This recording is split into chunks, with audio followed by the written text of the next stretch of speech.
విజయవాడ వరద బాధితులకు కూటమి ప్రభుత్వం అండగా నిలుస్తోంది.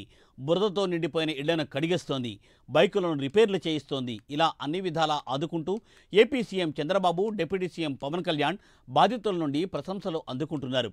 వరద సహాయక చర్యలు కొనసాగిస్తూనే బాధితుల దైనందిన జీవితాన్ని గాడిలో పెడుతోంది కూటమి ప్రభుత్వం.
విజయవాడ వరద బాధితుల కూటమి ప్రభుత్వం అండగా నిలుస్తోంది.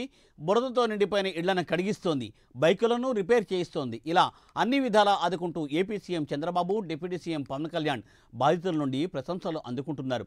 వరద సహాయక చర్యలు ఒకవైపు కొనసాగిస్తూనే బాధితుల దైనందిన జీవితాన్ని గాడిలో పెట్టడానికి ప్రయత్నం చేస్తోంది కూటమి ప్రభుత్వం. దీనిపై మరింత సమాచారాన్ని మా ఏపీ ఇన్పుట్ ఎడిటర్ టీవీఆర్ అందిస్తారు. టీవీఆర్.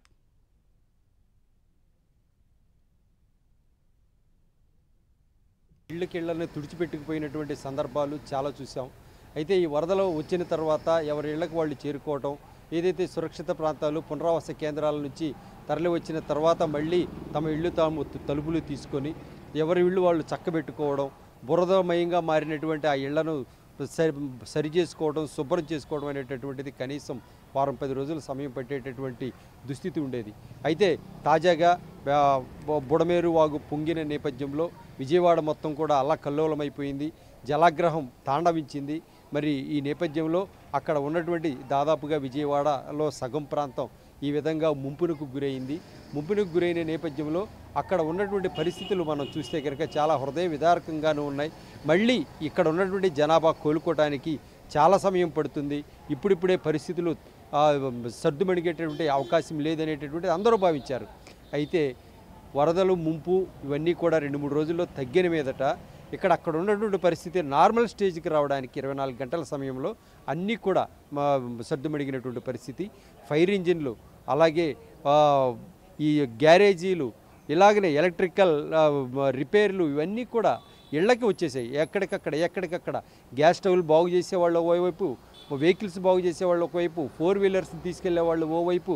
ఇదంతా కూడా ఒక పట్టపగలే కళ్ళకు కనిపిస్తున్న స్వప్నమా అనే విధంగా ఆయా ప్రాంతాలన్నీ కూడా కళ్ళకు కడుతున్నటువంటి వైను చూస్తే గతంలో చాలాసార్లు వచ్చినట్టు వరదల సందర్భంగా ఇటువంటి పరిస్థితులు ఎక్కడా లేవు. అంటే ఇది నిజంగా ఈ గతంలో పవన్ కళ్యాణ్ లాంటి నాయకుడైతే గనక పరిపాలనా సామర్థ్యం కలిగి గతంలో ఎక్కడ లేనటువంటి పరిస్థితి. అయితే సామర్థ్యం ఇప్పుడు ప్రభుత్వంలో పవన్ కళ్యాణ్ అనేటటువంటి వ్యక్తి రావడంతోనే ఈ మార్పు జరిగిందా అనేటటువంటిది అందరూ ఆలోచనకు అందుతున్నటువంటి సరైన సమాధానంగా ఇక్కడ మనం దీన్ని గుర్తించాల్సి ఉంది. ఇటువైపు చంద్రబాబు నాయుడేమో నిరంతరం దాదాపుగా 10 రోజుల పాటు వరద బాధిత ప్రాంతాల్లో ఉండటం, ఆలనా పాలన చూడటం, ఏదైతే ఆహారపు అవసరాలను తీర్చటం, ఇవన్నీ కూడా ఒక ఎత్తు అయితే తెర వెనుక ఉంటూ తాను మళ్ళీ ఫీల్డ్లోకి వెళితే కనుక పవన్ కళ్యాణ్ అయితే తాను ఫీల్డ్లోకి వెళితే కనుక అభిమానులందరూ మళ్ళీ అక్కడికి వేలాదిగా తరలి వచ్చిన నేపథ్యంలో సహాయక చర్యలకు ఆటంకం కలుగుతుందనేటటువంటి దృక్పథంతో ఆయన తెర వెనుక ఉండి చేసినటువంటి మంత్రాంగం యంత్రాంగం మామూలుది కాదు. తనకున్నటువంటి శాఖాపరమైన వెసులుబాట్లను చూసుకుని పెద్ద ఎత్తున అందరికీ ప్రజలకు సేవలు అందించినటువంటి కార్యక్రమం చూస్తే ఔరా అనాల్సిందే. ఏదైతే ఆర్థికంగాను ఏదైతే ఒక భరోసా కల్పించే విషయంలోనూ ఏ విషయంలో కూడా వెనక తగ్గలేదు. ఇటువైపు చంద్రబాబు నాయుడు అయినా సరే, ఇటువైపు పవన్ కళ్యాణ్ అయినా సరే, ఎవరికి వారు తమదైన శైలిలో తమ పరిధిలో ఉన్నటువంటి వనరులను పూర్తి స్థాయిలో వినియోగించుకున్నారు. ప్రజలకు కంటకంగా మారినటువంటి వరద విపత్తును సమూలంగా అరికట్టి ఈ యొక్క ఏదైతే ఈ చీకటి అంశాన్ని అందరూ త్వరితగతిన మర్చిపోయే విధంగా ఏమి చేయాలో అనేటటువంటి దాన్ని కూలంకషంగా ఆలోచించి ఒక నిర్ణయం తీసుకోగలిగారు. తదనుగుణంగానే ఎక్కడికక్కడ ప్రతి ఇంటిలో ఒక ఫైర్ ఇంజిన్లు పెట్టేశారు. ఫైర్ ఇంజిన్లు పెట్టడం, ఆ ఫైర్ ఇంజిన్ల ద్వారా ఇళ్లను శుభ్రం చేసేటటువంటి కార్యక్రమం గతంలో కూడా ఎప్పుడు చూసి ఉండం మనం. ఇటువంటి కార్యక్రమం జరిగింది అంటే కనుక ఇది నిజంగా అడ్మినిస్ట్రేషన్లో ఒక శిఖర స్థాయిలో ఉన్నటువంటి అడ్మినిస్ట్రేషన్గా దీన్ని మనం పరిగణించాలి.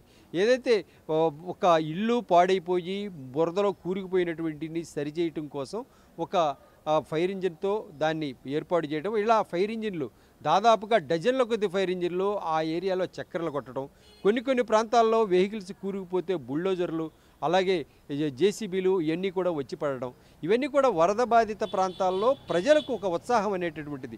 ప్రజలు అప్పటిదాకా కొనారిల్లిపోతూ రేపటి రోజు ఎలా గడపాలి అనేటటువంటి ఆందోళనలో, ఆవేదనలో, ఆక్రందనలో మిగిలిపోయినటువంటి వారికి అందరికీ కూడా చేయూతనిచ్చే విధంగా ఈ సహాయక చర్యలు ఉన్నాయంటే నిజంగా నమ్మాల్సిందే. దేశవ్యాప్తంగా కూడా విజయవాడలో జరిగినటువంటి సహాయక చర్యలు ఒక అద్భుతమైనటువంటిది. ఒక కేంద్రం కూడా దీనిపై ఒక గుర్తింపు తెచ్చింది. మరి అంతేకాకుండా ఈ సహాయక చర్యలు ఇంకా ఎక్కడైనా ఇటీవల ఏదైతే జస్ట్ వారం వ్యవధిలో జరిగినటువంటి వైనాడు విలయం కూడా మనం చూసాం. వైనాడు విలయానికి సంబంధించి ఎప్పటికీ కూడా వైనాడులో ఎవరు ఎక్కడ ఉన్నారు, ఇళ్ళు ఏదైతే ఇంకా బురదమయమైపోయినటువంటి ఇళ్ళు ఇవన్నీ కూడా వైనాడులో ఘోరంగా ఉన్నటువంటి పరిస్థితి. ఈ రోజుకు కూడా వైనాడు విలయం జరిగి 4 రోజులు దాటిపోయింది. మరి ఇంతలోనే అయితే ఆంధ్రప్రదేశ్లో వచ్చినటువంటి జలాగ్రహం, ఇదే జల విలయం, ఇదంతా చూస్తే కనుక ఇది కూడా వైనాడులో బురదతో అక్కడ వచ్చింది, ఇక్కడైతే నీటితో. ఇవన్నీ కూడా ఈ విలయానికి సంబంధించి ఇక్కడ స్పందించిన ప్రభుత్వం తీరు చూస్తే అబ్బురపరిచే విధంగా ఉంది. ఇప్పుడు దీనికి సంబంధించి దేశవ్యాప్తంగా కూడా చంద్రబాబు నాయుడు అయితేనేమి, పవన్ కళ్యాణ్ ఆధ్వర్యంలో జరిగినటువంటి సహాయక చర్యలకైతేనేమి పెద్ద ఎత్తున ప్రశంసలు అందుతున్నాయి. ఏది ఏమైనా ఇక్కడ ఏదైతే బెజవాడను ముంచెత్తినటువంటి వరదల నేపథ్యంలో ప్రభుత్వం దీని ఒక అవకాశం ఏదంటే ప్రజలకు సేవ చేసి తామేంటో నిరూపించుకోవాలనేటటువంటి దాన్ని దీని ఒక అవకాశంగాను, ఒక ఛాలెంజ్గాను, సవాలుగాను తీసుకున్నటువంటి ప్రభుత్వం, కూటమి ప్రభుత్వం అందుకు అనుగుణంగానే వ్యవహరించింది. ఏదైతే ఈ సమస్యల్లోనే సవాళ్లుగా తీసుకొని దీన్ని గట్టెక్కించి ప్రజల మన్ననలు అందుకోవడం ఈ గత చరిత్రలో లేని విధంగా ఈసారి కూటమి ప్రభుత్వం ఇందుకు అనుగుణంగా వ్యవహరించి తానేంటో నిరూపించుకుంది. ఒక అడ్మినిస్ట్రేషన్ పరంగా సక్సెస్ఫుల్గా ముందుకు పోవడం ఎలా అనేటటువంటిది చూపించింది. ఏదైతే వరద బాధితులు కన్నీళ్లను తుడిచింది, అంతేకాకుండా వారికి దాదాపుగా ఇప్పుడు ఇళ్లకు చేరినటువంటి పునరావాసాల నుంచి ఇళ్లకు చేరినటువంటి వారికి అందరికీ కూడా మరో 15 నుంచి నెల రోజుల పాటు కావలసినటువంటి ఇంటికి సంబంధించిన గ్రాసరీతో పాటు ఇతర ప్రైమరీ నీడ్స్ అన్నింటినీ కూడా సమకూర్చేసింది. మరి ఇటువంటి బృహత్తర కార్యక్రమం ఏదైతే వరదలు వచ్చాయనేటటువంటి ఆవేదనే కానీ ఆ వరదలు పోయిన తర్వాత వీరు వరదల్లో పడినటువంటి ఆవేదనంతా మర్చిపోయే విధంగా కూటమి ప్రభుత్వం తీసుకున్నటువంటి చర్యలను చూస్తే ఔరా అనాల్సిందే అనిపిస్తోంది. Murthy. Thank you mister TVR.